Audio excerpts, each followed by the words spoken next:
আসসালামু আলাইকুম। আজকে আমি আপনাদের তৈরি করে দেখাবো মাংসের পিঠা। কি পিঠা শুনেই খুব জিভে জল চলে আসছে, তাই না?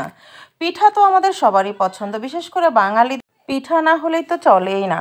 পিঠা খাওয়ার কিন্তু কোনো দিনই লাগে না, যে কোনো সময় কিন্তু আমরা পিঠা পায়েস কিন্তু তৈরি করে ফেলি। তো আজকে আমি আপনাদের তৈরি করে দেখাবো মাংসের পিঠা। তো চলুন দেখে নেওয়া যাক কিভাবে তৈরি করি।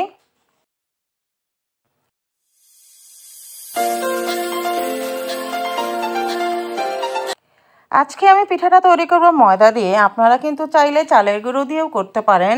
তো প্রথমে আমি এখানে 2 কাপ পরিমাণ পানি দিয়ে দিলাম আর দিয়ে দিচ্ছি স্বাদ মতো লবণ। আমি এখানে দিচ্ছি 1 টেবিল চামচের মতো সয়াবিন তেল। আর এখানে পানিটা যখন একটু ফুটে উঠেছে ওই পর্যায়ে আমি এখানে দিয়ে দিচ্ছি ময়দা 2 কাপ পরিমাণ। 2 কাপের একটু বেশি দিব, কারণ পানির জন্য আপনারা আপনাদের পরিমাপটা বুঝে দিবেন। এরপরে একটা স্প্যাচুলার সাহায্যে ভালো করে ময়দাটা ভালো করে সিদ্ধ করে নিব। আর এই ক্ষেত্রে আপনারা চালের গুঁড়ো দিয়ে করলেও কিন্তু সেম প্রসেসে করবেন। আপনারা চাইলে কিন্তু এটা না ফুটিয়েও করতে পারেন, মানে কাঁচা পানি দিয়েও করতে পারেন। আজকে আমি ফুটিয়ে করেছি, মানে সিদ্ধ করে করেছি ময়দাটা।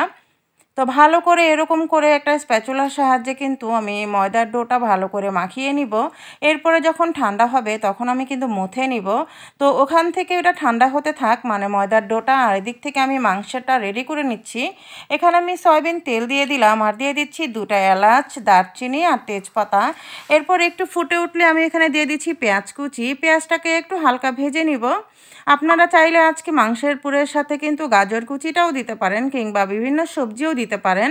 তো আমি আজকে আর সবজি দিয়েও করব না। এখানে আছে মুরগির বুকের মাংস, 2 পিস মুরগির বুকের মাংস আছে, আর 2 থেকে 3টা কাঁচামরিচ দিয়ে আমি ভালো করে ব্লেন্ড করে নিয়েছি। আপনারা চাইলে কিন্তু পাটায় বেটে নিতে পারেন।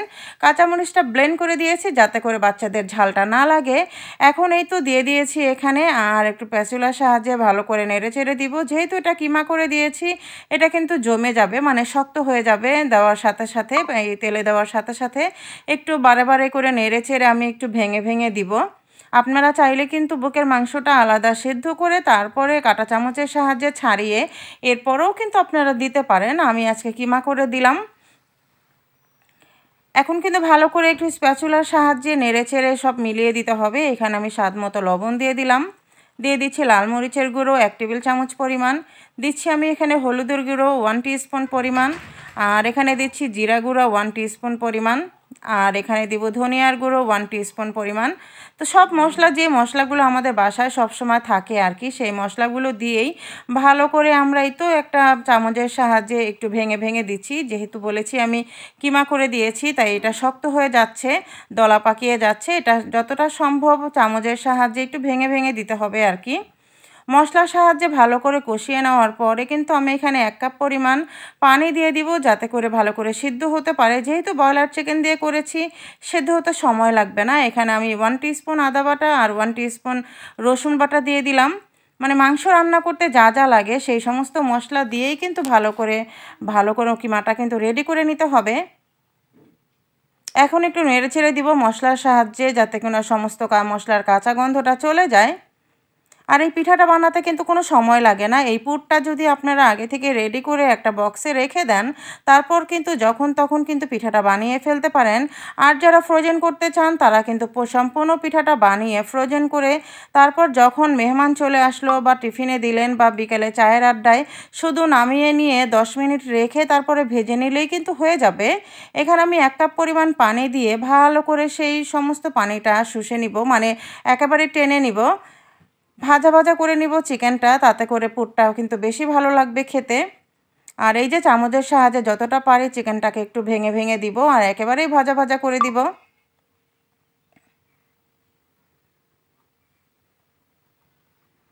এই তো এখন কিন্তু পালা শুধু নাড়াচাড়া করা। আমি কিন্তু চামচের সাহায্যে কিন্তু একটু ভেঙে ভেঙে দিচ্ছি আর পানিটাকে শুকিয়ে নিচ্ছি। একেবারেই ভাজা ভাজা করব, কোনো পানি থাকা যাবে না, তাহলে কিন্তু পিঠাটা বানাতে সুবিধা হবে না।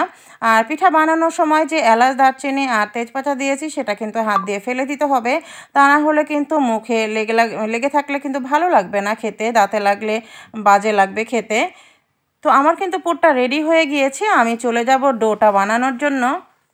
এদিক থেকে কিন্তু ডোটা একটু হালকা ঠান্ডা হয়েছে। এখন আমি হাতের সাহায্যে ভালো করে মথে নিব। ডোটাকে চেষ্টা করব খুব সুন্দর সফট একটা ডো বানানোর জন্য, তাহলে পিঠাটা খুব সুন্দর হবে। এই তো আমি কিন্তু খুব ভালো করে মথে নিচ্ছি। পিঠাটা মথে নেওয়ার পরে আপনারা চাইলে পুরো একটা বড় আকারের একটা রুটি বেলতে পারেন, তারপরে ছোট কিছু দিয়ে কেটে তারপরে করতে পারেন। আজকে আমি আর কোনো ঝামেলাতেই যাব না, ঝটপটভাবে করব। ছোট ছোট রুটি যেভাবে আমরা লেচি করি ঠিক সেভাবে করব। করে ছোট ছোট লুচির মতো করে যে বেলে সেরকম লুচির মতো করে বেলবো। এরপরে আমি পুরটা দিয়ে পিঠাটা তৈরি করব।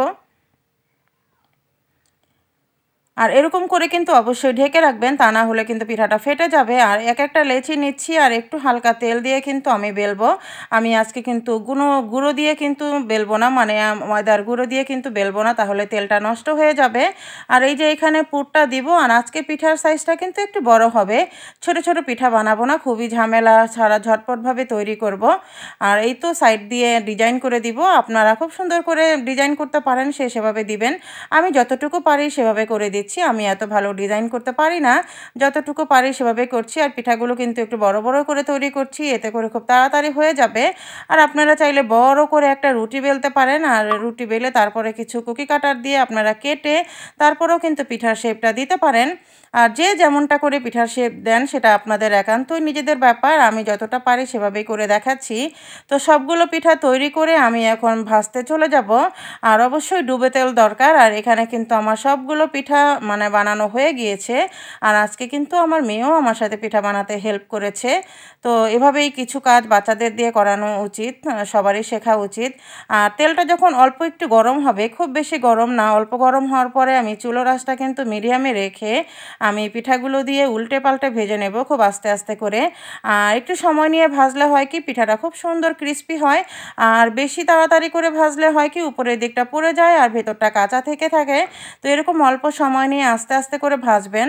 আর ময়দা দিয়ে যে ভাজলে এত সুন্দর ক্রিস্পি হয়, এভাবে আপনারা বানিয়ে দেখবেন। চালের গুঁড়ি দিয়ে ভাজলে তো অবশ্যই ক্রিস্পি হবে। আর ময়দা দিয়ে আমি ভেজেছি দেখে নিশ্চয়ই বুঝতে পারছেন খুব সুন্দর ক্রিস্পি কিন্তু হয়েছে। তা আমার পিঠাটা কিন্তু রেডি হয়ে গিয়েছে, খুবই ঝটপটভাবে মাংসের পিঠা। এরকম শীতকালে গরম গরম এরকম পিঠা সকালবেলা হলে আর এক কাপ চা হলে তো কোনো কথাই নেই। বিকালের আড্ডায় বা কিংবা অতিথি আপ্যায়নে কিংবা স্কুলে বাচ্চাদের টিফিনেও কিন্তু আপনারা এভাবে পিঠাটা বানিয়ে দিতে পারেন। আর ফ্রোজেন করে রাখতে পারেন, ফ্রোজেন করে রেখে তারপরে নামিয়ে নিয়ে শুধু ভেজে নিলেই কিন্তু হয়ে যাবে। তো রেসিপিটা ভালো লাগলে একটা লাইক দিয়ে দিবেন, যারা ফেসবুক পেজ থেকে দেখছেন তারা একটা ফলো দিয়ে দিবেন। সবাই ভালো থাকবেন, আল্লাহ হাফেজ।